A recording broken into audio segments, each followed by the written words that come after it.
네, 안녕하세요. 김하인쌤입니다. 주간민법 기본이론 과정 6회 과정 시작하겠습니다. 자료는 네오밴드 공인중개사 민법 김하인쌤에서 출력이 풀어보시고 해설 강의 여기서 들으시면 되겠습니다. 네, 저당권 관찰이죠. 자, 저당권은 종된 권리라 담보한 채권 주된 권리와 분리해서 타인에게 양도할 수 없습니다. 채권이 넘어가면 종된 권리, 저당권이 따라갈 수 있어요.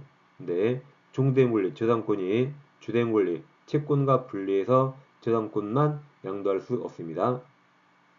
자, 2번부터 4번 묶으셔서 이게 다 제3취득자고 시험에 잘 나오죠. 이번 저당물 소유권 취득한 제3자, 제3취득자는 채무자가 아니기 때문에 경매에서 매수인, 경락인 될 수 있습니다. 경매인 될 수 있다. 채무자가 아니기 때문에 경락인 또는 경매인 될 수 있습니다. 3번 저당물 제3취득자가 그 부동산에 필요비 유익비를 제출하죠. 저당물 경매대가에서 우선상환 또는 우선변제 받을 수 있습니다.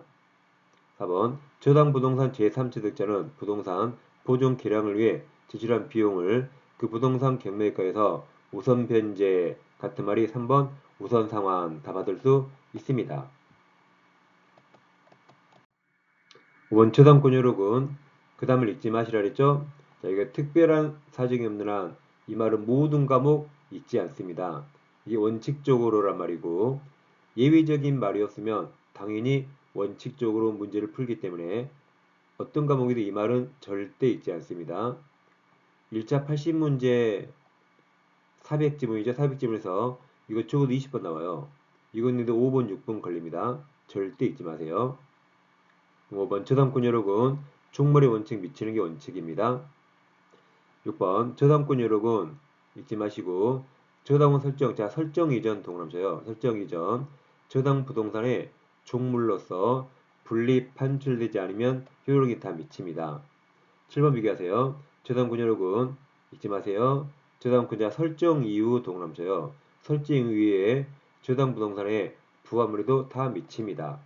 6번 설정 이전에 나왔던 7번 설정 이후에 나왔던 부합물 종물은 다 한 몸이 된 거죠. 즉 내 똥배가 나온 거예요. 다 내 똥배니까 다 미친다.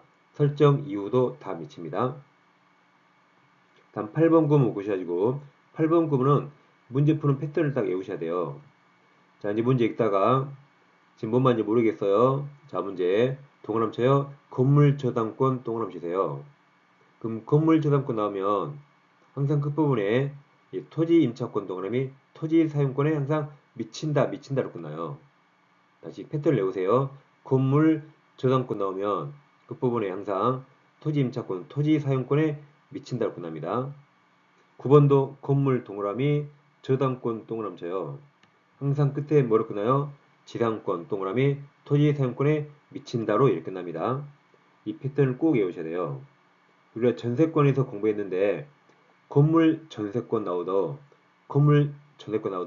저 끝에 토지 임차권에 미친다 또는 지상권에 미친다 똑같아요. 여기처럼 건물 저당권 나오도 저 끝에 토지 사용권에 미친다 여기도 토지 사용권에 미친다고 똑같습니다. 그 패턴을 딱 외우셔야 돼요. 그래서 건물 전세권 또는 건물 저당권 나오면 제일 끝에 토지 사용권에 다 미친다. 그 패턴을 꼭 외우세요. 10번. 10번은 제일 끝에 차임채권 동그라미 차임채권은 과실이기 때문에 원래 효력이 미치지 않지만 압류 이후만 예외적으로 미칩니다. X.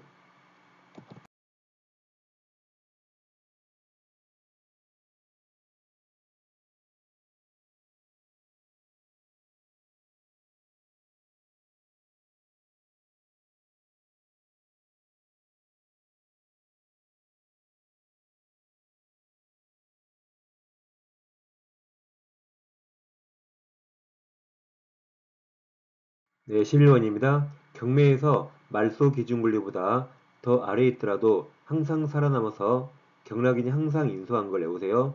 이 분유법은 경매에서 말소 기준보다 늦더라도 항상 살아남아서 경락인이 항상 책임지는 불사신 권리입니다. 그럼 11번. 이제 11번은 이제 경매 보이죠? 그러면 1순위 저당권이 말소 기준 권리라 1순위 저당권부터 소멸하고 이 분유법 살려주면 돼요. 그래서 갑은 X 건물이 1순위 저당권 소멸합니다. 말소 기준 권리. 그래서 을 전세권 소멸해요. 2번 저당권 소멸합니다. 경매 신청 전에 X건물 소유자 부탁으로 비가 새는 건물 지붕을 수령한 정이 유치권을 살아남아요. 분유법 살아납니다.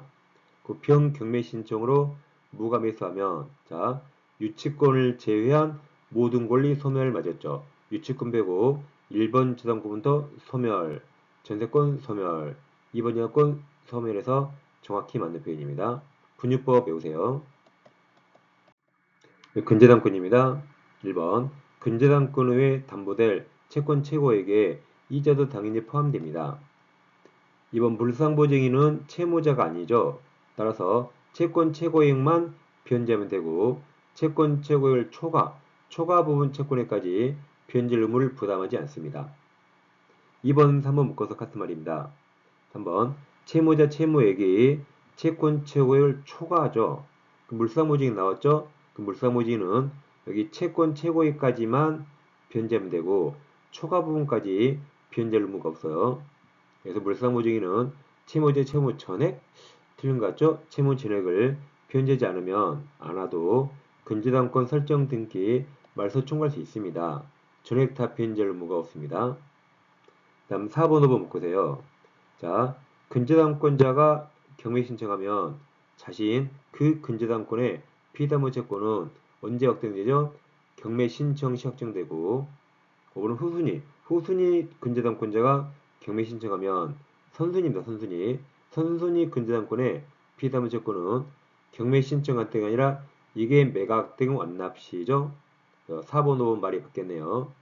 그래서 경매 신청에서 피담보 채권이 언제 확정된가는 누가 경매했는가? 근저당권자가 하면 자기 것은 경매 신청 시 후순위가 경매하면 선순위 것은 매각되고 완납 시 확정됩니다.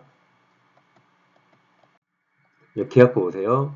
우리가 공부하는 매매, 교환, 임대차 공통점이 앞글자 블락이 싸유, 불료식 낙성 쌍무 유상입니다. 매매는 요밀한 낙성 계약이고 교환은 유상 계약이죠. 임대차는 쌍무, 블락이 싸유 외워서 1초 만에 푸세요. 다음 계약 성립입니다. 청약은 불특정 다수인 가능하죠. 자판기 대발을 했죠.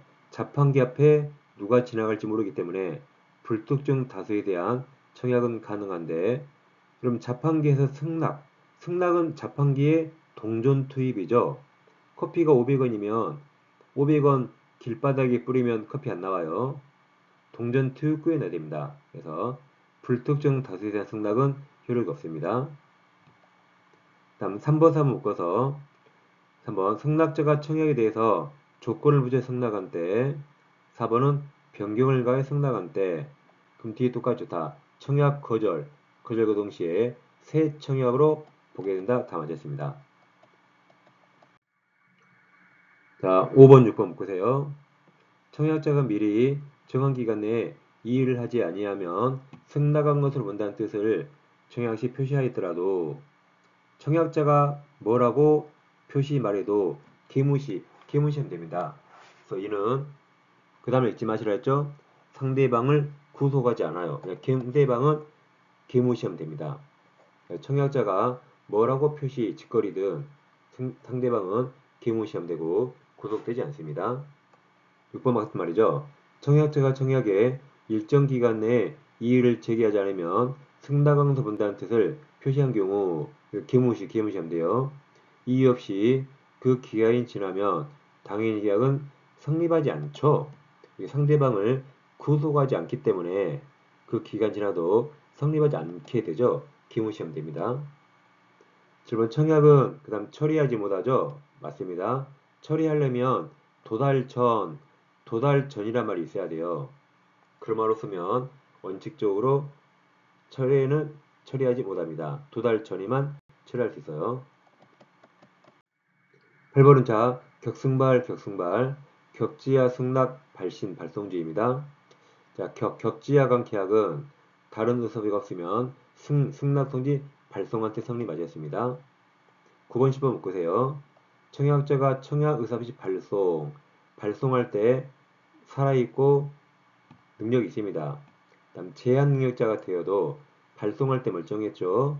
그대로 유효이기 때문에 청약 효력에 영향을 미치지 않습니다.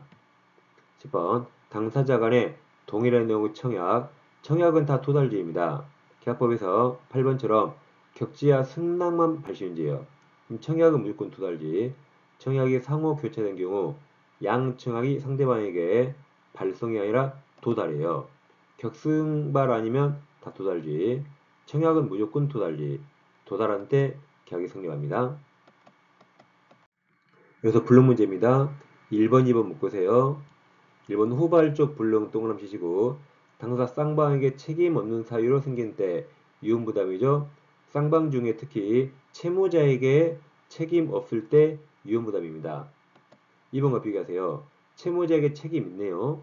있는 사유로 후발적 불능 동그라미 발생하면 이건 채무불이행 책임입니다. 유언부담이 아니에요. 유언부담이 적용되려면 채무자에게 책임 없는 사유로 후발적 불능일 때 유언부담이 적용됩니다. 불능 이렇게 사례를 물어보면 아주 간단합니다. 불능인데 잘못한 사람 책임지고 잘못 없는 사람은 책임 안 지면 되는 거죠. 그럼 3번 갑은 자기 소유 주택을 을에게 먼저 매도했죠. 매도한 계약을 체결했는데 그 주택 점유와 등기가 을에게 이전 넘겨지기 전에 멸실했네요. 그럼 뭐가 먼저죠? 매매가 먼저고 멸실이 나중이라 후발적 불능이에요. 그럼 불능인지 알았죠? 그럼 이제 간단합니다. 잘못이 있으면 책임지고 잘못 없으면 책임지지 않습니다. 1번 제일 그때 뭘 물었죠? 갑이 을에게 뭐뭐뭐 다음 청구할 수 있는가? 그럼 을이 잘못이 있으면 제일 끝에 청구할 수 있다로 끝나고 을이 잘못 없으면 제일 끝에 청구할 수 없다로 끝납니다. 앞에 태풍 동그라미 태풍은 을에게 잘못 없죠. 그러니까 갑은 을에게 뭐뭐뭐 청구할 수 없다 맞습니다. 이 중간에 대금지고 이걸 읽을 필요 없어요.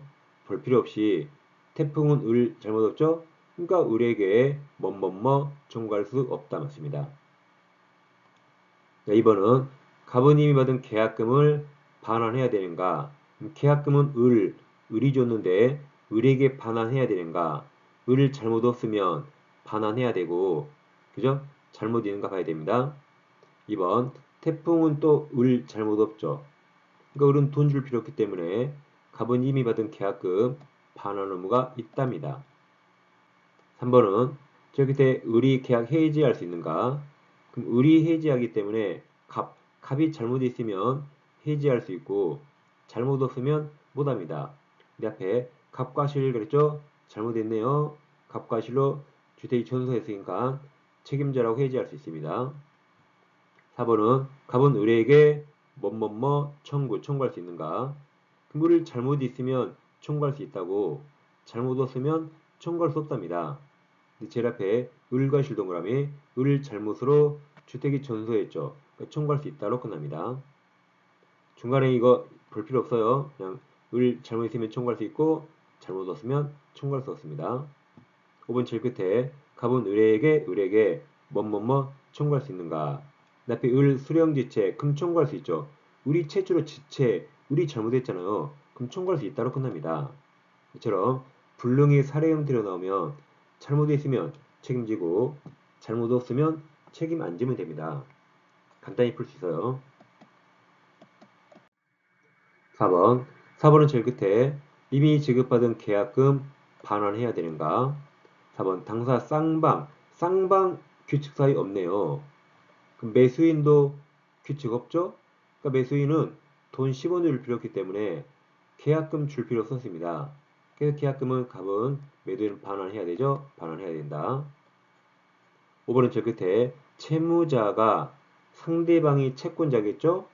주어가 채무자라 상대방이 채권자에게 청구할 수 있는가?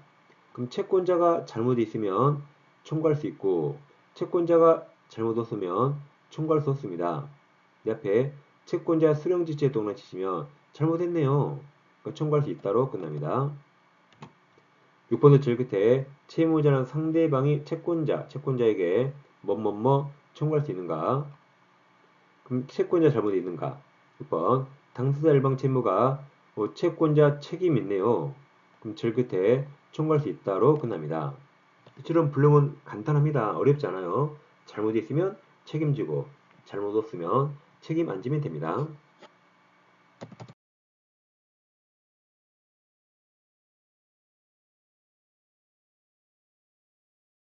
네, 이제 동시항명권입니다. 1번은 자 해제 나가리죠. 2번도 무효 나가리. 3번도 해소 나가리. 그럼 받은 거 되돌릴 때 누가 먼저 돌려줘야 돼요? 동시에. 그래서 1번 해지로 인한 당사상방의 원상회복 동시행 맞습니다. 2번 서로 이행이 완료된 쌍무계약이 무효가 되면 당사자 반환 후 동시행 맞아요. 3번 구분 소유적 공유관계를 해소하기 위한 공유주권자 상호간의 지분 이전 등 경우도 통시행하기 있다죠. 4번 전세권 소멸한 때 첫 번째 가로 전세권자의 전세 목적물 및 전세권 설정 등기 말소 의무와 두 번째 가로 설정자의 전세금 반환 의무가 동시에 있습니다. 원 임대차 동시 임차 보증금 반환이 임대인 의무죠. 임대인의 보증금 반환 의무. 임차인은 임차물 반환 의무 동시에 있습니다. 6번 피담의 채무를 변제할 의무와 근저당권 설정 등의 말소 의무는 동시행 아니죠. 피담의 채무 변제 채무자가 먼저 해야겠죠. 변제가 선이행. 그리고 근저당권 등기 말소가 후이행으로 동시행 아닙니다. 채무자가 먼저 빚 갚아야 돼요. 네, 제3자를 위한 격입니다. 1번 문제 보시면 우리가 공부하다 보면 문제 딱 이렇게 제3자를 위한 격 보여요. 그럼 보나마나 갑이 요약자, 을이 낙약자, 병이 수익자입니다. 그럼 1번 보세요. 갑은 그 소유 토지를 을에게 매도하면서 을이 대금을 제3자 병에게 지급하기로 했죠. 병도 을에게 수익을 삽입했습니다. 그럼 이 상단 이거 꼭 외우세요.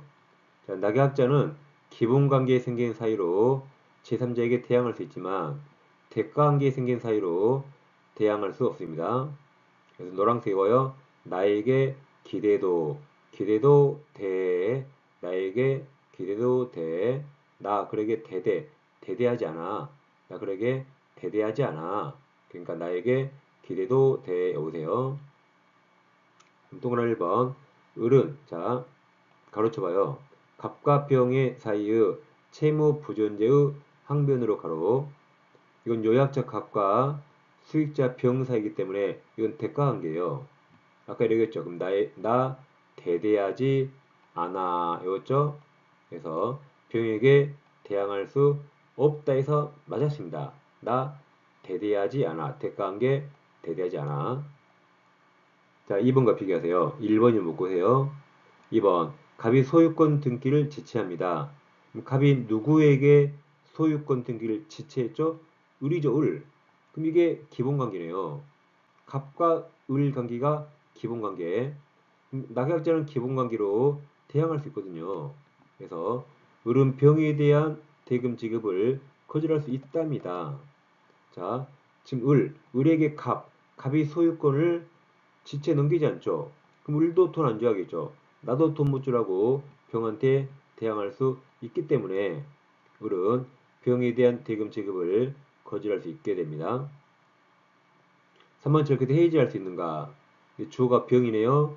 병은 계약 당사자가 아니니까 병은 을의 채무를 의미로 계약 해지할 수 없습니다. 4번은 이행한 급부 판환을 병에게 청구할 수 있는가 물어봤어요. 4번 을이 갑의 채무를 의미로 계약을 해지한 경우 믿지 말아서요. 을은 이미 이행한 급부 판환을 병에게 청구할 수 없죠. 갑에게 청구합니다. 을이 병에게 급부를 했더라도 원상회복은 갑하고 해야 돼요. 계약도 갑, 원상회복도 갑. 그래서 우리 병에게 뭔가를 줬더라도 병에게 반환 조금 못하고 갑에게 해야 됩니다. 계약도 갑, 원상회복도 갑입니다. 5번은 제일 끝에 손해배상 청구할 수 있는가? 할 수 있어요. 5번 갑이 의뢰 채무불이행 이유로 계약을 해지하면 병은 의뢰에게 병이 해지할 수 없고 해지는 갑이에요. 근데 병은 의뢰에게 채무불이행으로 인한 손해배상은 청구할 수 있습니다. 의뢰 채무불이행이란 우리 병에게 돈 안 준 거죠. 그럼 병은 의뢰에게 돈 받을 권리가 있는데 우리 돈 안 줘서 병은 손해가 생깁니다. 병이 해지는 못해요. 해지는 여기처럼 갑이합니다. 그럼 병은 의뢰에게 손해배상을 청구할 수 있습니다. 6번 갑은 병 동의 없이 맞아요. 의뢰 채무불이행으로 계약 해지할 수 있습니다. 계약은 갑과 의뢰했죠. 해제 취소는 갑과 의뢰합니다. 병은 계약 당사자 아니라 병 동의 필요 없이 할 수 있습니다. 1번 수익자 병은 제3자를 위한 계약에서 해제권 없다 했죠? 없는 것이 원칙이다. 자, 3번 아까 기억하세요? 이렇게 나에게 기대도 돼. 3번 나 계약자는 기본관계 생계 사이로 태양할 수 있다. 나에게 기대도 돼 맞았습니다. 아무튼 이건 에오스로더 뜨개도 맞춰야 돼요. 4번 요약자는 잊지 말아야 했고 수익자 동의 없이 병 동의 없이 낙약자 이행불 임의로 해제 취소할 수 아까 있다 그랬죠? 병 동의 필요 없습니다. 병은 계약 당사자 아니에요. 네, 왼쪽 영상 클릭하시면 중개사법 한 번에 끝내는 이론 강의 공부할 수 있습니다. 질질 끄는 학원 컬이 버려버리세요. 중개사법 한 번으로 충분합니다. 그리고 중개사법 항상 기출문제를 계속 반복하셔야 돼요. 기출 특강까지 함께 아울러 공부할 수 있습니다. 네, 저는 다음 주에 찾아뵙겠습니다. 감사합니다.